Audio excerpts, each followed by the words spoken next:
talking about switching from side control to scarf, right? It seems like such a simple transition. But when I'm rotating and he's putting pressure on me, remember, he's trying to shrimp out, he's trying to get his underhook, he's trying to make space between us. So if I flatten my hips into a full sprawl and he's on his hip like he should be, then he's going to be able to slide that knee under in between us and start making space and re-guarding, right? So I don't want to create that space. My top knee, the one nearest his head, that one can move.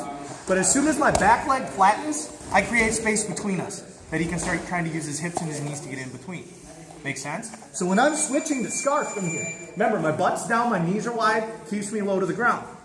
I can lift that top knee a little bit and create space. My bottom knee stays tight to it. Does that make sense? Yeah. I'm doing a pyramid, that's all I'm doing.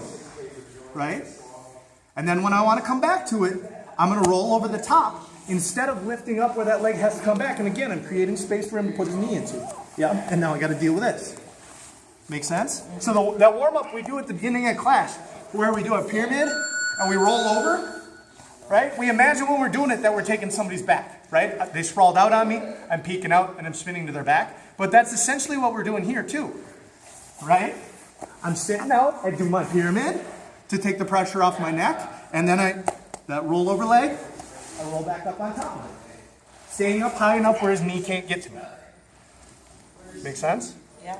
All right, so one other thing, and we talked a little bit about it last week, but Jake, you had a good question, is when I hit my scarf, if my knee is higher than his shoulder, my hips are pointed at the sky, right? A train light right over my belly button. If it's pointed at the sky, I have no pulse.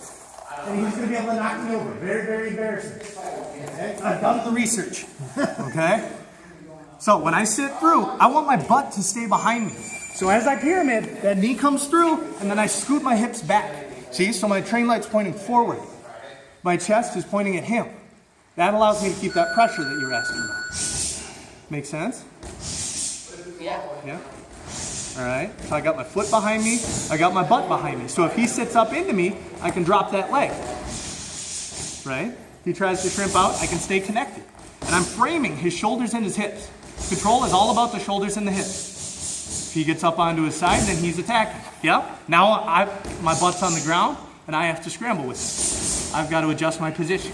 If I can keep his shoulders square, his hips square, right? Framing, shoulder to his hip, elbow to his hips, squeezing my elbow to my hip, so I'm making this box around his upper body, and I can stay glued. And wherever he goes, all I'm doing is holding.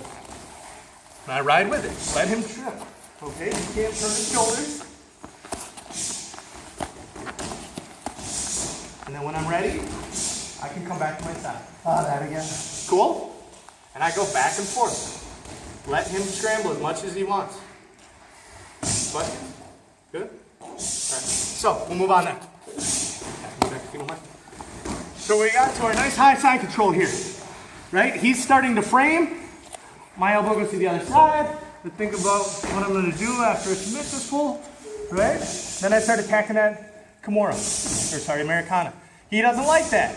He's got two options. Either he reaches over his head to try to pull his head above his hand. Right? Lock your hands together. Yep. And he tries to pull that back across, which is fine. We'll address that later. Or he tries to extend it, which is more likely. My hands slide with it. I wait until he turns his thumb over, and I roll his wrist. Okay? Same thing. As with the Americana, my wrists are crossed. I'm just going to let that slide out. So I'm controlling his wrist. Just like a normal armbar. If his thumb and his elbow are pointed across the pressure, he's going to be able to bend around it. Right? But as soon as his thumb rolls, gotcha. Then I just straighten my wrists. Alright? You'll hear it called the far side armbar. You'll hear it called the bow and arrow armbar.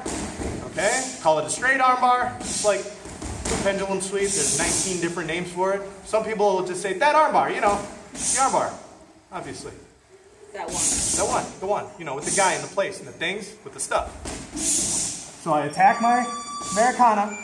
Very common. He starts to take that pressure off, and especially if my butt's too low and he can lift his shoulder up, he can take that pressure off, start to roll it over. Trap him. Boom. Squeeze the elbows together, out to the wrist. I find his elbow with my wrist, and I pin his hand to the ground.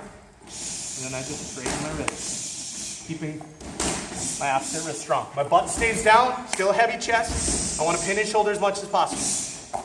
Questions? All right, nice and easy. This one hits real quick. 1, 2, 3. Thank you.